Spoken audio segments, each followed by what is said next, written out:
Méditons avec la communauté des disciples du Christ vivant en ce mardi 23 avril 2024, quatrième semaine du temps pascal, année liturgique B. Évangile de Jésus-Christ selon Saint Jean, au chapitre 10, versets 22 à 30. On célébrait la fête de la dédicace du temple à Jérusalem. C'était l'hiver. Jésus allait et venait dans le temple sous la colonnade de Salomon. Les Juifs firent cercle autour de lui.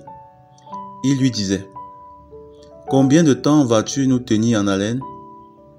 Si c'est toi le Christ, dis-le-nous ouvertement. » Jésus leur répondit: « Je vous l'ai dit, et vous ne croyez pas. Les œuvres que je fais, moi, au nom de mon Père, voilà ce qui me rend témoignage. Mais vous, vous ne croyez pas, parce que vous n'êtes pas de mes brebis. Mes brebis écoutent ma voix. Moi, je les connais et elles me suivent. Je leur donne la vie éternelle. Jamais elles ne périront, et personne ne les arrachera de ma main. Mon Père, qui me les a donnés, est plus grand que tout, et personne ne peut les arracher de la main du Père. Le Père et moi, nous sommes un. » Acclamons la parole de Dieu.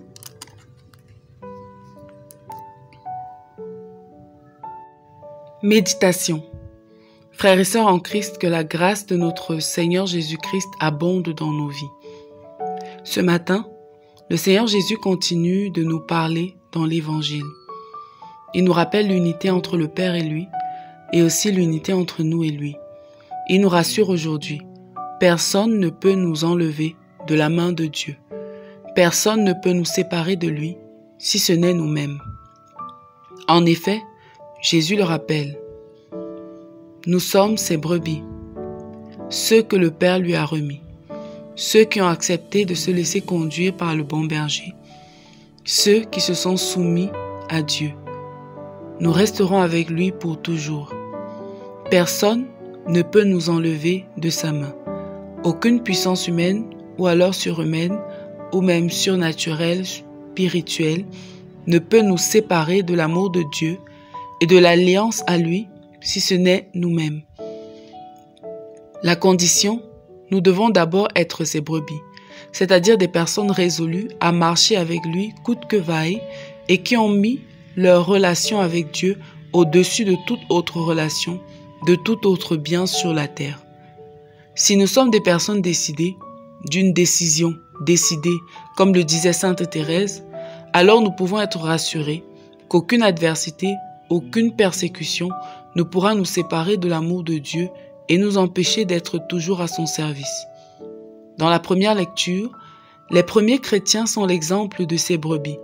Ils font face aux persécutions, aux tortures, à la pourchasse, mais ils portent des fruits même dans l'adversité. Ils sont des amoureux de Dieu et rien ne les empêche de témoigner. Nous pouvons être rassurés. Rien ni personne ne peut nous séparer de l'amour de Dieu. Aujourd'hui, nous avons tendance à trouver des excuses pour expliquer notre tiédeur face au Seigneur, notre refus de coopérer à la grâce, nos péchés, nos éloignements de Dieu, nos situations de vie contraires à l'Évangile. Ces excuses calment notre conscience, nous donnent de nous dire qu'on ne pouvait pas faire autrement. Mais le Seigneur nous dit simplement aujourd'hui que notre plus grand adversaire, le plus grand adversaire à notre propre foi, c'est nous-mêmes. Satan ne peut pas nous forcer à le suivre.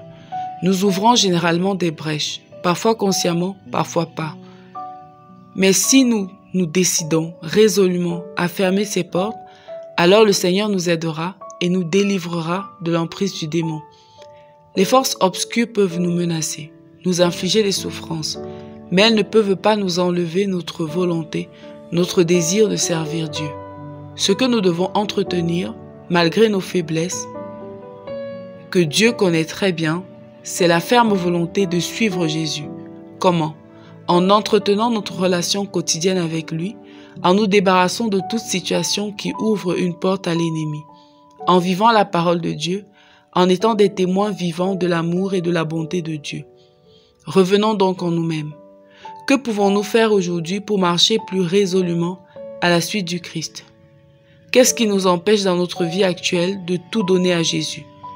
Quelles sont les lourdeurs qui nous pèsent et nous empêchent de l'aimer entièrement?